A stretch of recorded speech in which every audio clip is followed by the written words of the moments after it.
Hello, and welcome to season 2 of Raw. Rolling. Stay safe, lock up, we're rolling. Quiet, please. Double set, turn over. Rolling. That's fine. 11:16, take 1. I think everybody's getting to that point in their lives. They're getting into their late 20s, early 30s, and they are trying to sort of get some sort of a rock to hold on to in life. You know, they're trying to get a little bit more serious and grow up a little bit. We've cut back on the party and the drinking and the messing around and the drugs and all that, and we're, yeah, everybody's getting serious. I think all the characters are going on a big progression. Everyone's growing up, everyone's maturing. Certainly Bobby is. Bobby's trying to figure out what it is that he wants to do with his life and just trying to put his whoring days behind him, so to speak. Season 1 was all about introducing this kind of mad, crazy world and this hectic environment that these guys work in and how they work in it. And you know, there was a lot of fun and drinking and partying. Season 2's a bit deeper and you know, it's more about their characters and how they've grown up.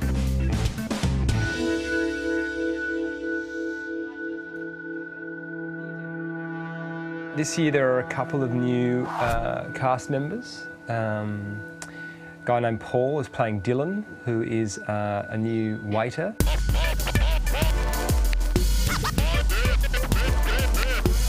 He is a nice guy, he's honest, he's genuine enough, and he gets a job in Raw really from, by chance. He was kind of giving up, he got dropped from the bank, got let go, and he just happened to see Raw while he was passing with his CVs, and just by chance he got a job there, and his life kind of changed because of that. Interesting, actually, because I think he's very similar to Pavel's energy, and Jojo and I are quite similar in their kind of ruling the roost and yelling at people. And I think they both soften us as people, so they're kind of like the counterbalances to our personality. And we have a new boss as well, Aisling, who plays Fiona. Yeah, that's certainly changed the dynamic of the place. It's a lot more efficient. Things get done. There's more respect, I guess, for her in a way. When she says she wants something done, you do it, or there's going to be trouble. My impression of her is that she's very connected to her she's well able to express herself, and maybe that's her strength. She calls a spade, doesn't have any problem with communication. Yeah, Fiona does rule with an iron fist. Yeah, she does. She definitely had some conflict there with Jeff at the beginning about the sort of nights that they were going to do and what the menus were going to be and everything, but I think she comes out on top. I think last year the problem was Tanya's emotions were all caught up with Mal, and Mal wasn't really committed to it. And Fiona, while she has a complicated past, seems to be able to separate it much more successfully than Tanya. Tanya could, her private life and her kind of business life. I think if anybody's going to do it, it would be Fiona, yeah. So yeah, that's it. And Raw has been closed down. It's opening up again, so everybody wants to really make a go of it this time. And we're in a much tougher climate now with a recession and everything else. So you can't, you know, we're not going to be forking out a fortune on Michelin star food anymore. So yeah, so cheap and cheerful Raw is back in action.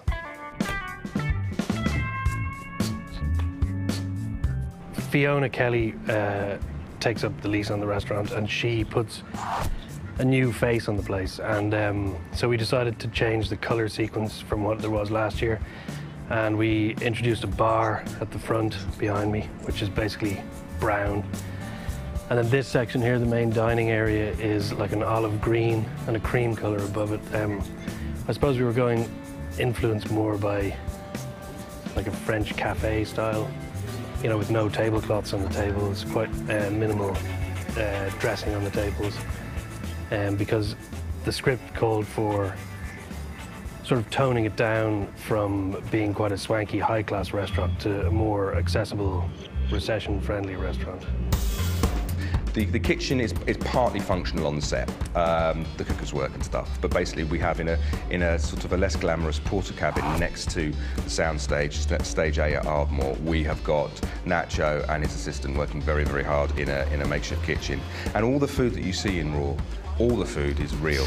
It's all prepared, it's all designed, it's real food, because what we try and do with the time that we've got is to make everybody believe that that's a real kitchen and real food and they're real chefs, because with HD and the way we're filming, if you use fake food, you kind of see it really, so it's all freshly prepared.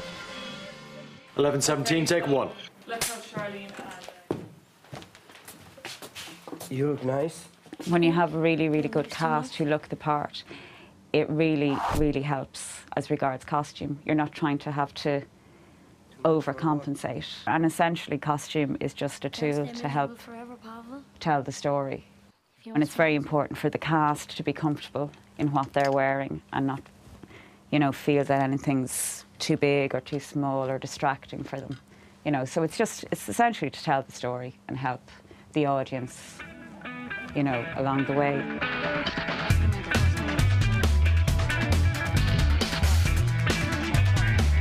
Here in Ireland, it's very small, and people like to watch Irish stuff, like to watch Irish people, but they like to watch, they like to see the locations, I think, and they like to know where people are at. They like to see Dublin. I mean, Dublin's an amazing backdrop for a show, and I suppose the city becomes another character almost, really. Yeah. It just gives a sense of place to the kitchen. It's so much more fun to kind of be out and about on the streets and kind of mingling with the public and all that sort of stuff. And yeah, it's brilliant. So if you're on the street of Dublin at night, they are real people walking up and down, shouting at us. That really, you know, that's all. That's the way it is. We don't have money to lock off streets or anything like that there. So you see the traffic and you see people, and then it's real. 12:97, take 7.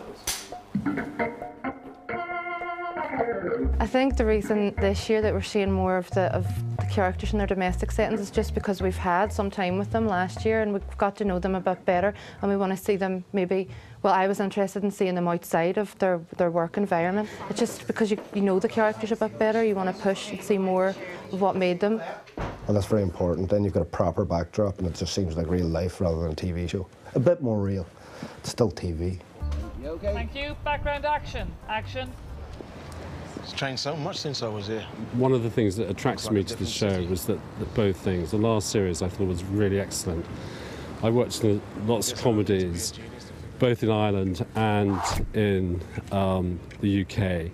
And what I saw was that the title Raw, that there was also very raw talent, be it with the scripts and with the actors. And what I found as a director that was challenging was to try and get those two things to combine to tell good stories and make good television, which is what my job's about. The action shot around the table. Simon Massey is someone that I had worked with in Britain, and he has a tremendous energy on set.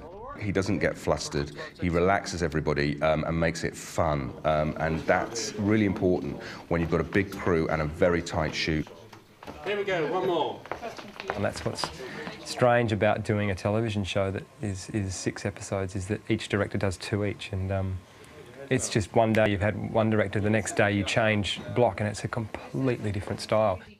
So there is an adjustment that goes on there, but I think you learn how you operate and you start to trust your own instincts. I think what you can expect from season 2 is 7 great characters, some of whom you know already returning to you. Fantastic drama. And then I hope just great stories and some great characters and a few surprises along the way. But Pavel is front of house manager, so it's kind of an interesting time for him.